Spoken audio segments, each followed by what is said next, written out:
ఈ ఉదయమున నీవు ఎవ్వరినీ కలుసుకొనక ముందు ప్రభువును కలుసుకో. నీవు ఎవ్వరినీ చూడకముందు ప్రభువును చూడు. నీవు ఎవ్వరితో మాట్లాడకముందు ప్రభువుతో మాట్లాడు. నీవు దేనిని వెదకకముందు ఆయన రాజ్యమును నీతిని వెదకు.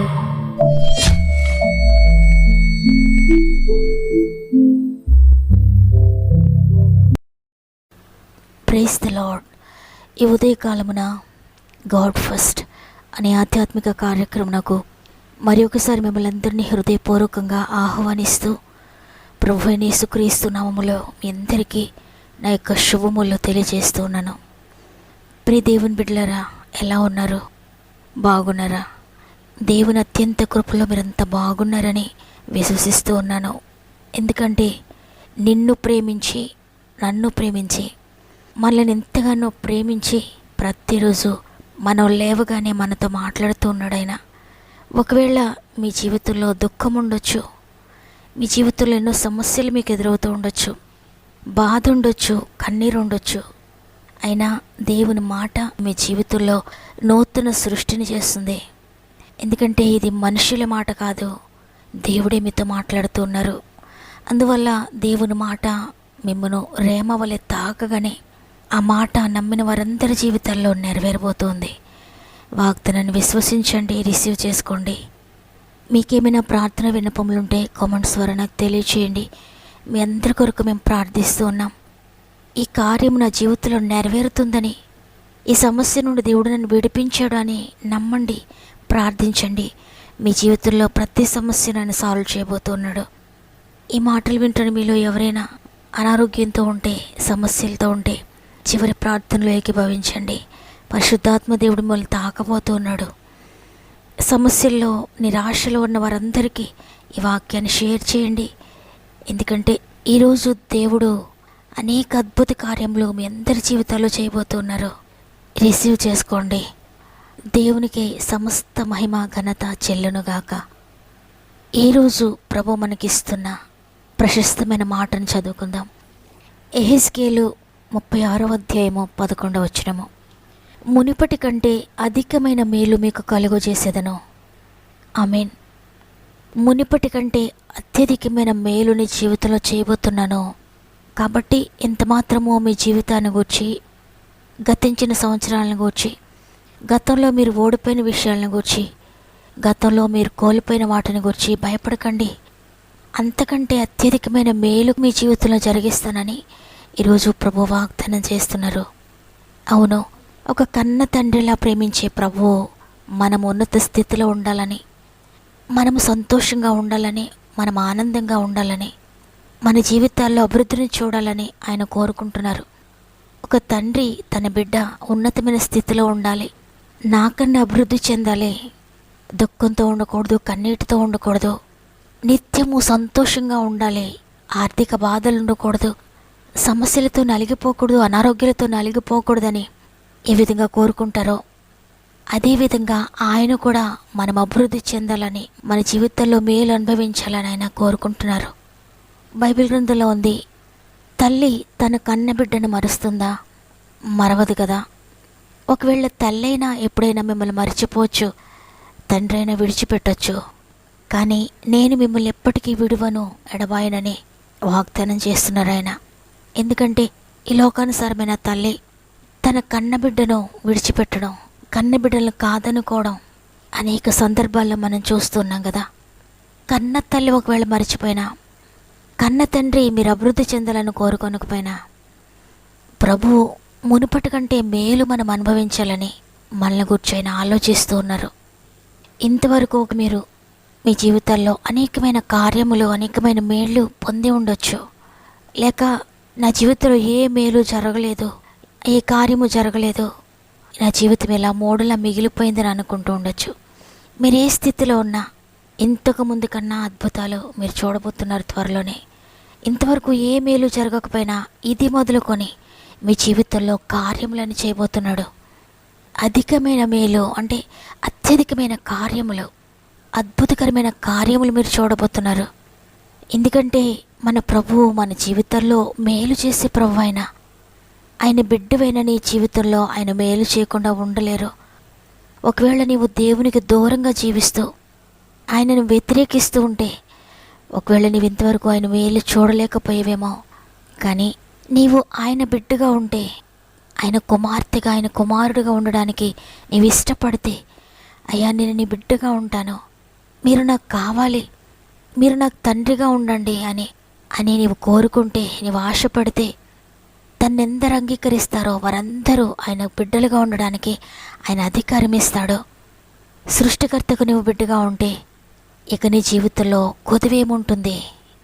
ఒక రాజకుమారుడు ఏ విధంగా అధికారం కలిగి ఉంటాడో, అదేవిధంగా సృష్టికర్త కుమార్తెగా కుమారుడుగా నీవు కూడా అధికారాన్ని పొందుకుంటావు, అధికారాన్ని అనుభవిస్తావు. నీ జీవితంలో మేలు జరుగుతుంది, నీ జీవితంలో అద్భుతాలు జరుగుతాయి. ఒకవేళ ఇంతవరకు నువ్వు కీడు అనుభవించుండొచ్చు, ఇంతవరకు నష్టమే అనుభవించుండొచ్చు. కానీ నీవు దేవుని కొరకు నమ్మకంగా జీవిస్తూ ఉన్నట్లయితే, ఆయన మార్గంలో నువ్వు నడుస్తూ ఉంటే, ఆయన బిడ్డగా ఉంటే, కీడును మేలుగా మార్చే ప్రభువు అధికమైన మేలు నీకు చేయాలని ఇష్టపడుతున్నారు. నీ జీవితంలో కీడునంతా కూడా కొట్టివేసి మేలుకరమైన మార్గంలో నడిపిస్తాడు ఆయన. యోబు దేవుని కొరకు నమ్మకంగా జీవిస్తున్నాడు, పరిశుద్ధంగా దేవుని కొరకు జీవిస్తూ ఉన్నాడు. అయినా శ్రమ కలిగింది, బాధ కలిగింది, శోధన వచ్చింది, కీడును అనుభవిస్తూ ఉన్నాడు. సర్వం కోల్పోయిన వాడుగా ఒంటరిగా మిగిలిపోయాడు. అయితే దేవుని మార్గాన్ని మాత్రం విడిచిపెట్టలేదు. ఆయన మార్గంలో నడుస్తున్నాడు, ఆయన చిత్తంలో నడుస్తూ ఉన్నాడు, ఆయన కొరకు ఎదురు చూస్తూ ఉన్నాడు. ఆయన నన్ను ఏమి చేసినా ఆయన చిత్తం, నా జీవితంలో కీడు జరిగిందని నేను ఆయనను దుఃఖపెట్టను అని ఆయన కొరకు ఎదురు చూచాడు. అద్భుతకరంగా కీడు మేలుగా మారిపోయింది.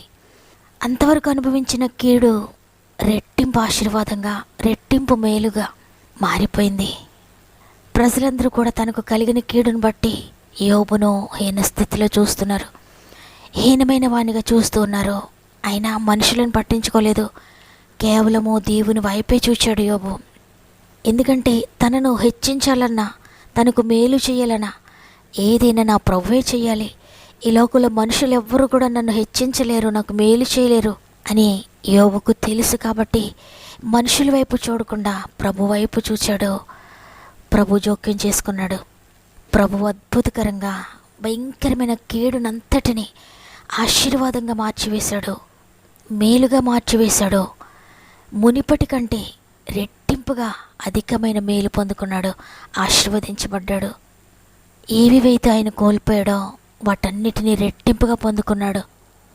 అప్పుడు యోబుని ఎవరైతే హేళన చేశారో, యోబుని గురించి ఎవరైతే హేళనగా నిందిస్తూ మాట్లాడారో వారందరూ కూడా యోబు నమ్మిన దేవుడు గొప్పవాడు, ఆయన యోబుని విడిచిపెట్టలేదు, ఇంత కీడు సంభవించిన రెట్టింపుగా దీవించాడైనా, మునుపటి కంటే అధికమైన మేలు కలుగు చేశాడని వారందరూ కూడా తెలుసుకున్నారు. వారందరూ కూడా యోబును చూచి ఆశ్చర్యపోయారు. అటువంటి అద్భుతాన్ని యోబు జీవితంలో ప్రభు జరిగించారు. ఈరోజు ఈ మాటలు వింటున్న ప్రియ సహోదరి, ప్రియ సహోదరుడా, ప్రియ చెల్లి, ప్రియ తమ్ముడు, మీరు ఏ కీడు గుండా ప్రయాణిస్తూ ఉన్నారు? ఏ మేలు మీ జీవితంలో ఇంతవరకు జరగలేదా? అన్ని విషయాల్లో కీడును అనుభవిస్తున్నారా? చిన్న జీవితమే, చిన్న పరిస్థితుల్లోనే ఉన్నారా? మీ జీవితంలో ఏ కార్యం గురించి ఎదురు చూస్తున్నారో ఆ కార్యములు ఎంతవరకు మీ జీవితంలో జరగక అవమానాలు గుండా, నిందలు గుండా ప్రయాణిస్తూ ఉన్నారా? ఈరోజు ప్రభు మీకు వాగ్దానం ఇస్తున్నారు, భయపడకమ్మా, నేను నీ జీవితంలో అధికమైన మేలు కలుగు చేపుతున్నాను. ఇంతవరకు మీ జీవితంలో జరిగిన కార్యములన్నిటికంటే, మునిపటి కంటే ఉన్నతమైన కార్యములను చేయబోతున్నాను. అద్భుతాలు మీరు చూడబోతున్నారు. ఏ విషయాన్ని గురించి మీరు ఎదురు చూస్తున్నారో, ఏ విషయాన్ని గురించి మీరు ప్రార్థిస్తూ ఉన్నారో వాటన్నిటిని నెరవేర్చబోతున్నానని ప్రభు వాగ్దానం చేస్తున్నారు. కాబట్టి నీవు ప్రయాణిస్తున్నా, నీవు ఎదుర్కొంటున్నా కీడును గురించి ఎంతమాత్రం ఆలోచించకుండా కీడును మేలుగా మార్చగలిగిన ప్రభు వైపు మాత్రమే చూడు. యోబు వలె ఆయన నన్ను చంపినా నేను ఆయన కొరకు ఎదురు చూస్తానని దేవుని కొరకు ఎదురు చూడు. నీవెక్కడ చిన్న స్థితిలో ఉన్నావో ఆ స్థితిని ఆయన మార్చబోతున్నాడు. నీవెక్కడ పడిపోయావో అక్కడే నిన్ను లేవనెత్తబోతున్నాడు. పూర్వం కంటే, గత సంవత్సరాల కంటే, గతించిన జీవితం కంటే అన్ని విషయాల్లో కూడా అధికమైన మేలు నీ జీవితంలో ఆయన చేయబోతున్నారు. విశ్వసించండి. ఈ వాగ్దాన ఫలము పొందుకోండి. మీ జీవితంలో ఈ వాగ్దానం నెరవేరబోతోంది. అందరం కలిసి 1 నిమిషం ప్రార్థన చేద్దాం. ప్రేమగల తండ్రి, నీకు వందనాలు అయ్యా. ఎంతైనా నమ్మదగిన దేవుడవు. కీడును, శ్రమను, శోధనను, బాధను అనుభవిస్తున్నా నీ ప్రియమైన బిడ్డలందరితో ఈరోజు మాట్లాడారయ్యా. మునుపటి కంటే అధికమైన మేలు మీకు కలుగు చేస్తున్నాను. మునుపటి కంటే అధికమైన శాంతిని మీకు ఇస్తాను. మునుపటి కంటే అధికమైన ఆర్థిక సమృద్ధి మీకు ఇస్తాను. మునుపటి కంటే ఆత్మ ఫలములతో మిమ్మల్ని నింపుతున్నాను. ఆత్మ వరాలతో మిమ్మల్ని నింపుతున్నాను. ఆత్మీయంగా మునుపటి కంటే మీరు అభివృద్ధిలోనికి వస్తారు. శారీరకంగా మీరు అభివృద్ధి చెందుతారు. మునుపటి కంటే ఆరోగ్యాన్ని మీకు దయచేస్తున్నాను. ఆర్థికంగా మిమ్మల్ని అభివృద్ధి చేస్తున్నానని తండ్రి మీరు వాగ్దానం చేశారు. ఇంతవరకు నీ ప్రియమైన బిడ్డలు ఒకవేళ కీడుని అనుభవిస్తూ ఉన్నారేమో, కీడు గుండా ప్రయాణిస్తూ ఉన్నారేమో అయ్యా, ఇది మొదలుకొని ఇక మీదట మీరు మేలు చేస్తున్నందుకు నీకు వందనాలు. అధికమైన సమృద్ధిని మీరు ఇస్తున్నందుకు వందనాలు. అనేక మంది బిడ్డలు కామెంట్స్లో వారి అవసరాలు మాకు తెలియజేస్తున్నారు. తండ్రి ప్రతి అవసరమును తీర్చండి. వారు పెడుతున్న ప్రతి కామెంట్ మీద యేసు పరిశుద్ధ రక్తాన్ని ప్రోక్షించుకుంటున్నాను. ప్రతి ఒక్కరి జీవితంలో వారు ఆశిస్తున్న కార్యములు నెరవేర్చండి. తండ్రి కుటుంబ రక్షణ కోసం ఎంతమంది బిడ్డలు ప్రార్థిస్తున్నారు. భార్య రక్షణ కోసం, భర్త రక్షణ కోసం, కుటుంబ రక్షణ కోసం, బిడ్డల రక్షణ కోసం అందరికీ రక్షణ భాగ్యం దయచేయండి. వ్యసనాలతో ఉన్న ప్రతి బిడ్డను కూడా లేవనెత్తండి. కోర్టు కేసులతో నలిగిపోతున్న బిడ్డలందరినీ నీ చేతులకు అప్పగిస్తున్నానయ్యా. ఆశ్చర్యకరముగా, అద్భుతకరంగా వారు అనుకునే మార్గంలో కోర్టు కేసులను విడిపించండి. అనారోగ్యాలతో ఎంతమంది మంచంపై ఉన్నారో, ఒకవేళ హాస్పిటల్స్లో ఉన్నారో, ఇంటెన్సివ్ కేర్లో ఉన్నారో, ఇక అనారోగ్యము తగ్గదు అని మరణకరమైన వ్యాధుల్లో ఎంతమంది నలిగిపోతున్నారో, పరిశుద్ధాత్ముడా ప్రతి కుమార్తెను ముట్టండి, ప్రతి కుమారుని ముట్టండి. అద్భుతకరమైన స్వస్థత యేసు నామములో ప్రకటిస్తూ ఉన్నాను. ఆర్థిక బంధకాలు అనేక మంది బిడ్డలు ఉన్నారయ్యా. ఎంతోమంది అప్పు బాధల్లో ఉండి నాకు తెలియజేస్తున్నారు. ప్రతి ఒక్కరి జీవితంలో అద్భుతం జరిగించండి అయ్యా. ఆర్థికంగా ద్వారములు తెరవండి. తెలిసి తెలియక చేసిన ప్రతి పాపము క్షమించి ఆర్థిక బంధకాలను విడిపించి పూర్తి విడుదల దయచేయండి అయ్యా. సమృద్ధులను నడిపించండి అయ్యా. ఉద్యోగాలు లేని వారికి అద్భుతకరంగా ఉద్యోగాలు దయచేయండి. గర్భఫలం లేని బిడ్డలకు ఆశ్చర్యకరంగా గర్భమును తెరవండి. వివాహాలు కాని బిడ్డలందరికీ ఆశ్చర్యకరంగా వివాహాలు జరిగించండి. గృహాలు లేని బిడ్డలందరికీ స్వంత గృహాలు దయచేయండి. ఇంటర్వ్యూస్లో ఫెయిల్ అవుతున్న బిడ్డలందరి జీవితాల్లో అద్భుతం చేయండి. ప్రతి ప్రయత్నంను సఫలపరచండి.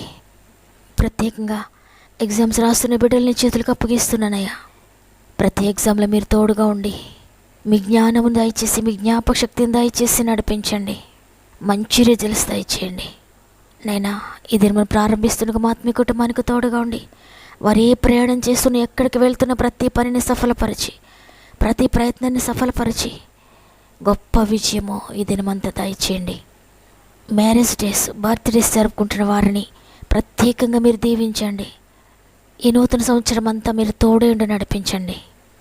మా ఆత్మీయ కుటుంబం అంతటికీ తోడేయండి. ఈ దినమంతా జయకరంగా నడిపిస్తారని నమ్మి నీ చేతులకు అప్పగిస్తున్నానయ్యా. ఉద్యోగాలు మీరు తోడుగా ఉండండి. వ్యాపారాలను అభివృద్ధి చేయండి. వ్యవసాయాలను దీవించండి. చేతి వృత్తులను ఆశీర్వదించండి. డ్రైవింగ్ చేస్తున్న వారందరికీ మీరు డ్రైవర్గా ఉండి నడిపించండి. చదువుకుంటున్న బిడ్డలందరికీ జ్ఞానం ఇవ్వండి. ఎవరైనా హాస్పిటల్స్కి వెళ్తూ ఉంటే అందరికీ నార్మల్ రిపోర్ట్స్ ఇవ్వండి. విదేశాల్లో ఉన్న బిడ్డలందరినీ ప్రత్యేకంగా నీ చేతుల్లో పెడుతున్నాను. వారు ఏ దేశంలో ఉన్నా, ఏ ప్రదేశంలో ఉన్నా వారు చేస్తున్న ఉద్యోగాల్లో మీరు తోడుగా ఉండి, పనిపాట్లలో మీరు తోడుగా ఉండి, వారు ఒంటరిగా లేరు, వారికి మీరు తోడై ఉండి నడిపిస్తున్నారని నమ్ముతున్నాను. ప్రతి ప్రయత్నంలో మీరు తోడుగా ఉండి నడిపిస్తారని యేసయ్య పరిశుద్ధమైన నామములో అడిగి వేడుకొంచున్నాను తండ్రి. ఆమేన్. దేవుని చిత్తమైతే తిరిగి రేపు కలుద్దాం. అంతవరకు